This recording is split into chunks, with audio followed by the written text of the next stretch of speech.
Pertanyaan besarnya sekarang, kemana jiwa pergi? Itu pertanyaan besarnya. Kemana arwah ini pergi? Karena kalau jiwa sudah keluar dari tubuh kan ganti nama juga. Namanya arwah. Nah, kemana arwah ini perginya? Ini pertanyaan. Kalau tadi mau berangkat ke Bali, jelas pesawatnya. Jelas di Balinya berapa lama. Tapi mati, ini jiwa kemana perginya? Pernah gak mikir? Maka di Quran kenapa ada kata-kata begini? Ketika nyawamu sampai di kerongkongan, pada saat itu kamu harus melihat.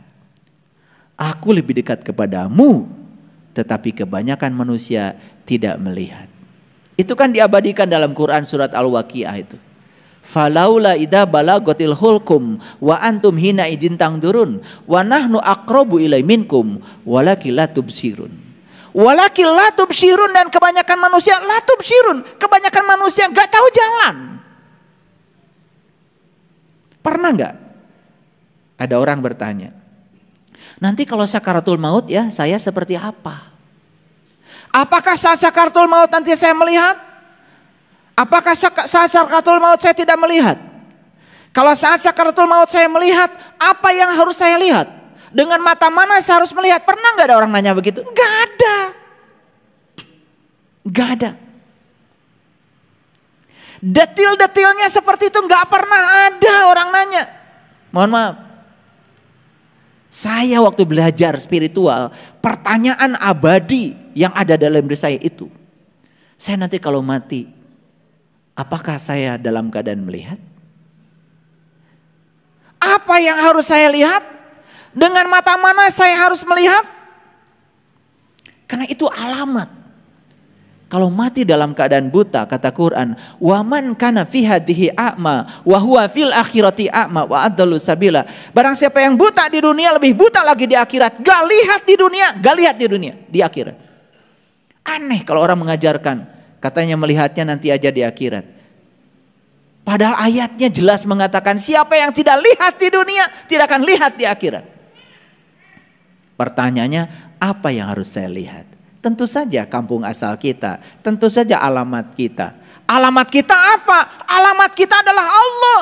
Karena kita asal dari Allah, kembali kepada Allah. Alamat kita adalah Allah. Nah, jiwa ini istilahnya banyak. Saya menemukan dalam bahasa Sanskerta, jiwa itu jiva. Saya menemukan dalam bahasa Inggris soul. Saya menemukan dalam bahasa Jerman soul. Saya menemukan dalam bahasa Yunani psyche.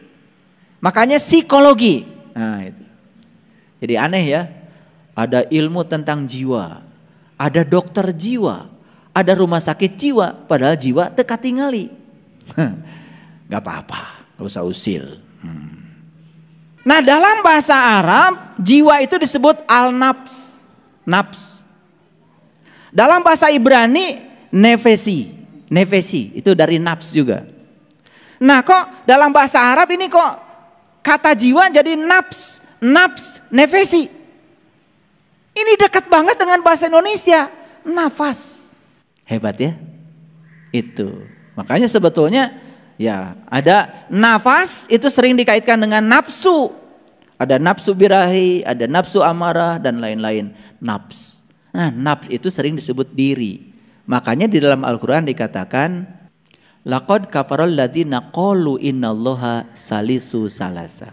Itu Quran surat Al-Maidah ayat 73. Laqad kafaral ladzina qalu innallaha salisu salasa.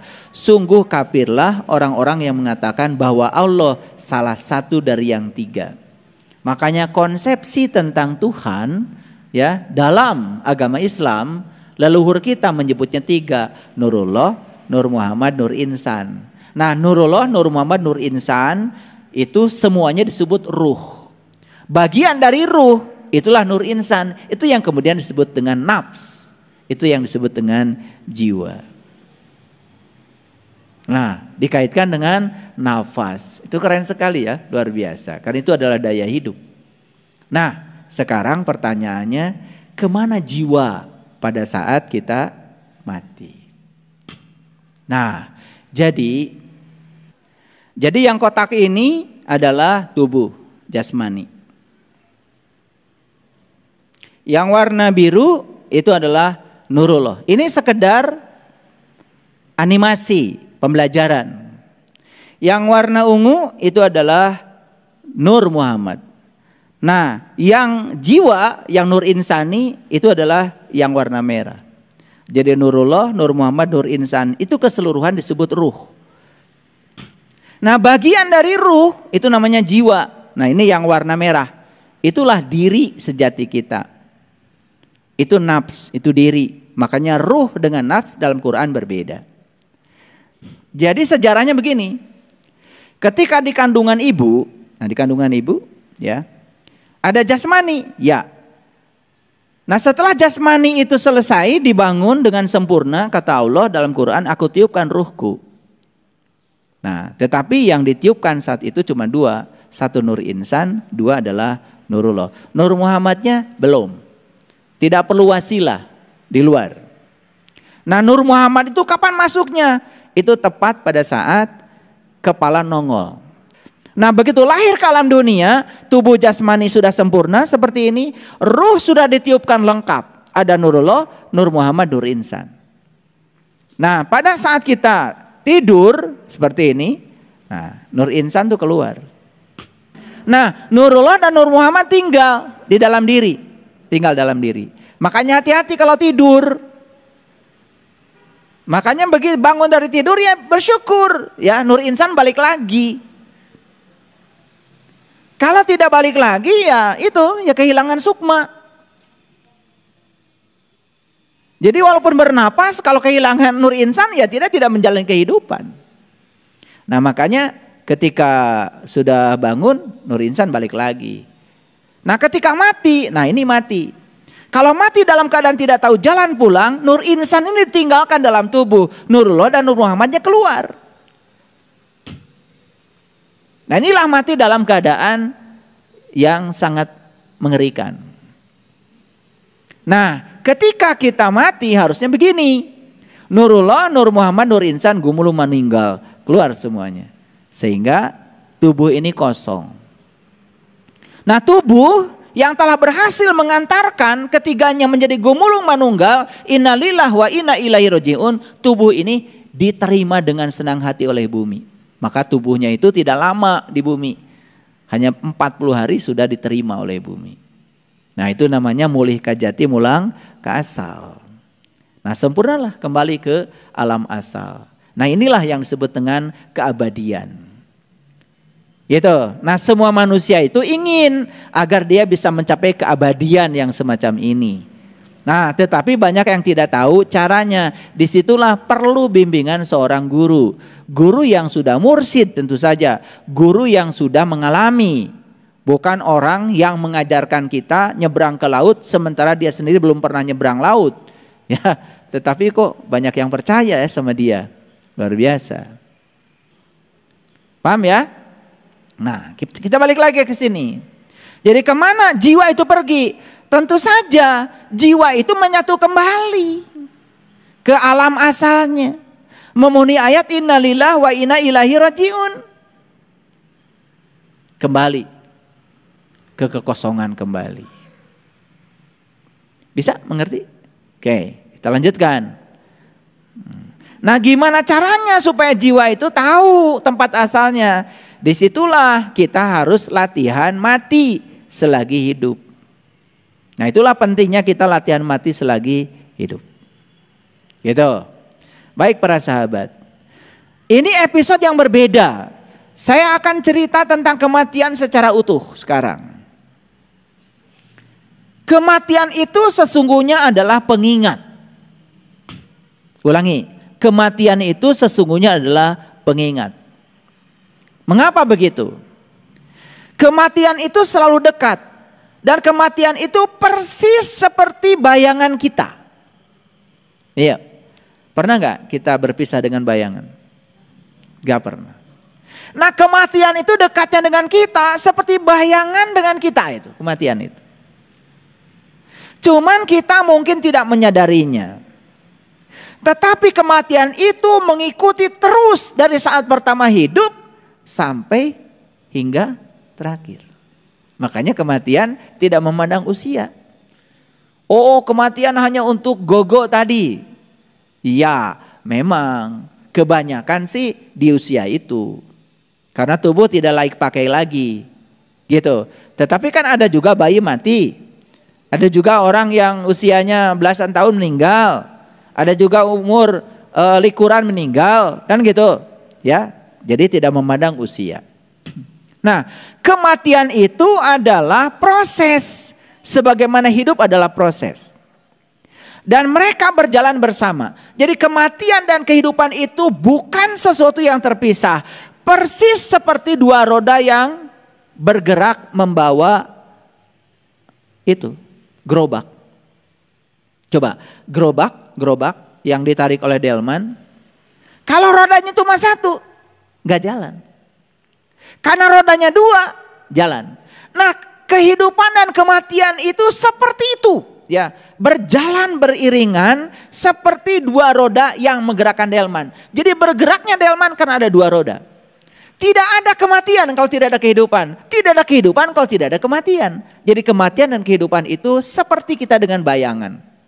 Jadi pahami bahwa sebetulnya kematian itu bukan sesuatu yang terpisah dari kehidupan. Lihat saya semuanya. Sekarang saya sedang bernapas. Napas itu cuma dua, masuk dan keluar. Masuk dan keluar. Saat napas masuk saya hidup. Saat napas keluar saya mati. Saat napas masuk saya hidup. Saat napas keluar saya mati. Jadi sebetulnya sekarang kalau disadari kita ini sudah mengalami hidup mati, hidup mati, hidup mati terus menerus. Sehingga saat kita keluar napas gak masuk lagi, disebutlah napas yang terakhir. Makanya orang meninggal sering disebut telah menghembuskan napas yang terakhir. Artinya napas keluar gak balik lagi. Kemana napas ini? Bukankah ke sini? Kemana napas ini? Bukankah ke sini? Ke sini. Udah gitu aja. Mati cuma begitu kok. Napas ke sini gak balik lagi. Kemana napas? Ya ke sini. Gitu aja. Pikirkan. Disitulah kita harus tahu dan sadar. Orang yang mengatakan Allah itu sebagai sosok yang ada di langit, gak masuk akal. Bagaimana belum bisa menjangkau? Tuh di sudut sana. Di sudut. Ada nyamuk sedang bertelur. Tidak mungkin dia bisa bertelur tanpa kehadirannya. Kalau beliau sosok, bagaimana bisa menjangkau semuanya? Maka beliau bukan sosok. Beliau adalah ini. Tidak ada satu peristiwa pun yang tidak ada kehadirannya. Makanya beliau menyebut Rabbul Alamin, sang keberadaan, sang kehadiran. Kehadirannya saja sudah cukup membuat segala sesuatu terjadi. Loh, kok kita tidak pernah merasakan kehadirannya ya? Ada yang salah tuh belajar agama. Jadi kematian itu proses, hidup juga proses. Nah, kematian dan kehidupan berjalan bersama seperti dua roda yang membawa delman. Dan delman tidak akan bergerak kalau cuma satu roda. Jadi kehidupan dan kematian itu sebetulnya ada sekarang bersama kita. Ya, buktinya napas kita. Makanya ini listrik nih, ya lampu ini. Kalau dipoto pakai stroboskop, kita akan lihat nih. Lampu ini hidup mati, lampu ini hidup mati loh. Saking terlalu cepatnya kita tertipu. Seakan-akan lampu ini hidup terus. Padahal tegangan PLN itu adalah dari 0 naik ya 220 akar 2. Turun 220 akar 2. Naik lagi 220 akar 2. Itu namanya tegangan maksimum minimum. Peak to fix. Jadi kadang-kadang 0. Kadang-kadang naik.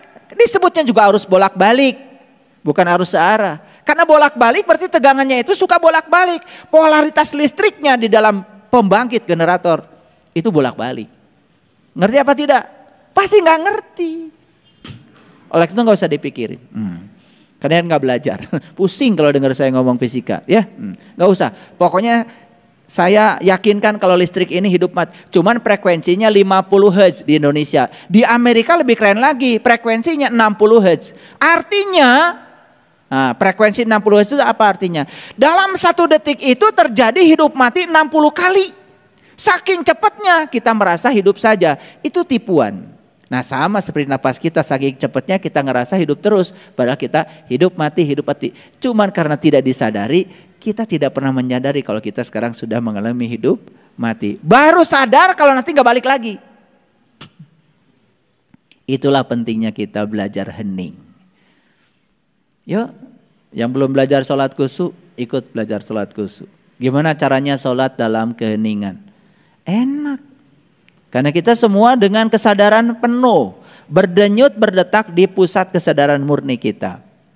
Jadi kesimpulannya, hidup tidak bisa ada tanpa kematian.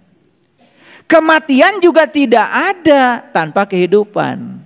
Ulangi ya, hidup tidak bisa ada tanpa kematian. Jadi kalau begitu kematian juga tidak ada tanpa kehidupan. Paham sampai sini? Oke, baik. Siapa yang menginginkan kehidupan dan siapa yang suka menolak kematian? Tahu? Siapa? Pikiran. Yang suka menginginkan kehidupan terus dan menolak kematian itu siapa? Pikiran. Apakah pikiran diri kita yang sebenarnya? Bukan. Kita itu bukan pikiran, kita juga bukan tubuh. Kita yang sebenarnya adalah kesadaran. Makanya orang yang hidupnya dikendalikan oleh pikirannya, tidak pernah dikendalikan oleh kesadarannya, maka yang terjadi dia didominasi pikiran. Nah, pikiran itu pengennya hidup seumur-umur, gak mau mati.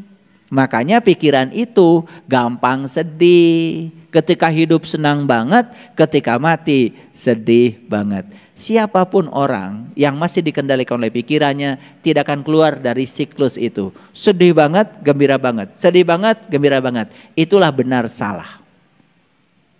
Itulah baik buruk. Buatan siapa?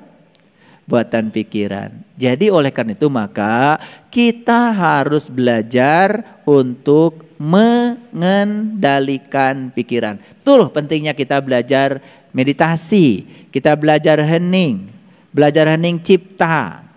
Sesekali kita belajar memberikan waktu pada pikiran untuk istirahat. Sampai di sini mengerti? Ya. Jadi siapa yang menginginkan kehidupan terus-menerus? Pikiran. Siapa yang suka menolak kematian? Pikiran. Nah, sepanjang orang dikendalikan oleh pikirannya, siapapun yang mati dia tolak. Maka keluarlah bahasa-bahasa yang aneh-aneh. Innalillahi wa inna ilaihi rajiun. Turut berduka cita. Siapa yang berduka cita? Pikiran. Apakah itu dirimu? Bukan, itu diri palsumu. Kalau orang yang berkesadaran, gak gitu doanya. Semoga almarhum almarhumah pulang dengan sempurna dalam liputan cahayanya yang agung. Memenuhi ayat innalillahi wa inna ilaihi rajiun, asal dari Allah kembali kepada Allah. Jadi orang yang cerdas itu cara berdoanya juga beda. Nah, ketika seseorang itu menolak kematian, berarti dia sedang bertentangan dengan hukum alam. Keinginan untuk hidup terus ternyata bukan hanya dimiliki manusia. Hampir semua makhluk hidup ingin hidup terus. Sebetulnya pohon itu takut mati. Pernah ngobrol sama pohon?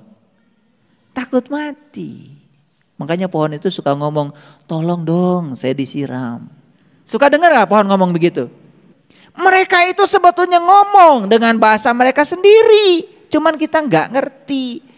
Itu yang namanya bunga di rumah itu ngomong kok, tolong dong saya disiram. Ketika ada daun-daun kering, dia bilang tolong dong saya dirawat. Itu kalau pohon dirawat, daun keringnya diambil, yang kuning-kuningnya diambil, seneng banget itu pohon itu. Besok berbunga. Gitu gak kalian dengan pohon? Jadi siapa yang menolak kematian berarti dia bertentangan dengan hukum alam. Ternyata semua makhluk di semesta ini pada dasarnya semua ingin hidup lama. Termasuk pohon.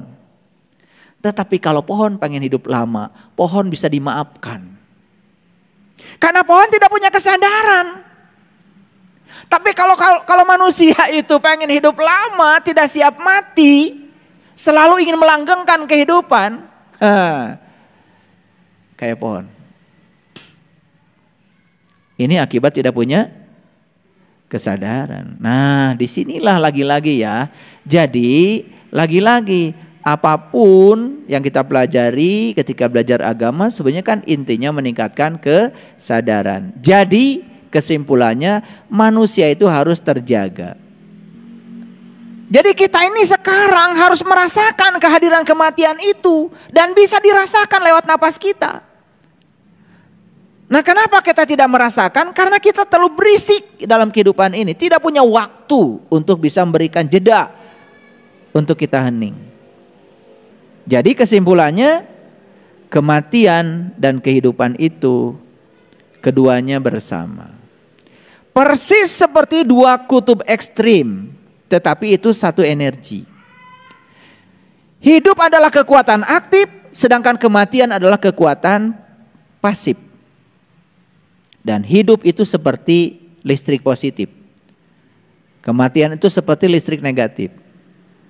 Dan keduanya tidak bisa dipisahkan. Begitu memisahkan listrik positif dan listrik negatif, lampu tidak menyala. Nah, bagi orang yang sadar, kehidupan dan kematian itu biasa. Ya biasa. Menjadi tidak biasa karena dibuat tidak biasa. Betul nggak? Wow, pokoknya kematian itu dibuat sedemikian dramatisnya.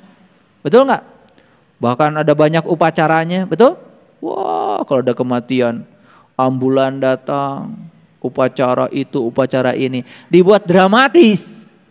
Dan hampir semua orang menganggap kematian itu sebagai sesuatu yang negatif. Jarang memandang kematian sebagai sesuatu yang positif. Disitulah perlu belajar agama supaya kita bisa memandang kematian itu sebetulnya adalah hal positif. Nah, oleh karena itu setelah dapat ceramah dari saya ini, kita menjadi tidak takut mati lagi. Nah, biasanya kalau dengerin khutbah kematian seperti ini, bergetar nggak? Bergetar nggak? Ada nggak dalam diri sekarang takut akan kematian? Ada? Awas, hati-hati ya.